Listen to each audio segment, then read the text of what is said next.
Chester. No me mires así, no es de buena educación. Verán, este pequeño no siempre fue mío. Perteneció a David, hijo de Pierre, un hombre que aprendió demasiado tarde que el silencio de un juguete es el sonido más ruidoso del mundo. Joseph se sumergió en un recuerdo. Su mirada se perdió en los detalles de la habitación. Recuerdo aquel día.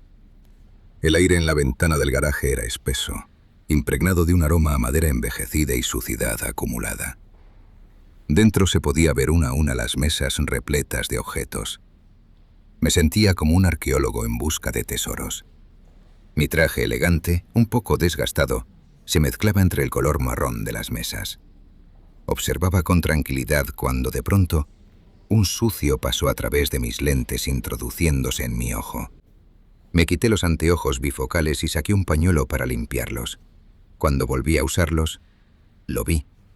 Justo ahí, frente a mis ojos, el payaso estaba sentado. Parecía observarme.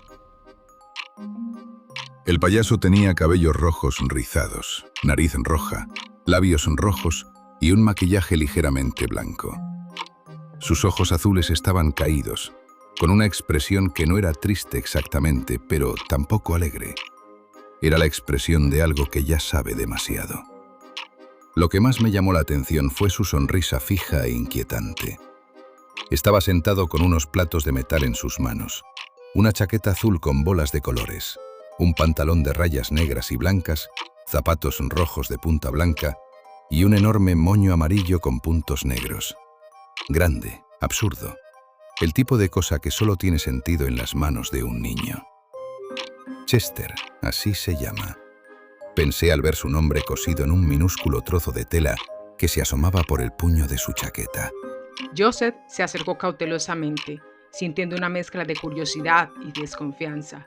El payaso sonreía con sus mejillas rojas, un gesto que en un principio le pareció amistoso, pero a medida que lo observaba, una sensación extraña comenzó a invadirlo.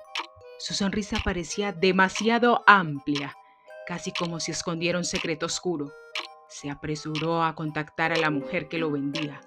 Tenía que ser suyo. ¿Cuánto cuesta?, pregunté a la vendedora, una mujer mayor con un sombrero de paja que me miró con desdén. $5, respondió encogiéndose de hombros. Sin pensarlo dos veces, saqué la billetera y le entregué el dinero. Debo advertirle. El muñeco parece maldito. Llevó a la locura a su antiguo dueño. ¿Qué sabe del muñeco? ¿Conoció al dueño? Cuénteme. No solo compro objetos, colecciono historias. Pues déjeme contarle.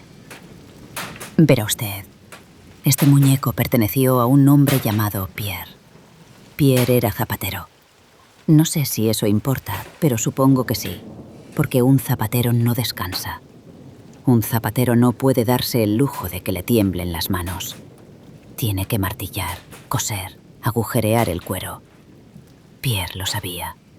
Por eso siguió trabajando, aunque ya no podía ver bien de tanto no dormir, aunque los dedos se le abrieran solos a mitad de la jornada. Pero en realidad, el muñeco era de su hijo,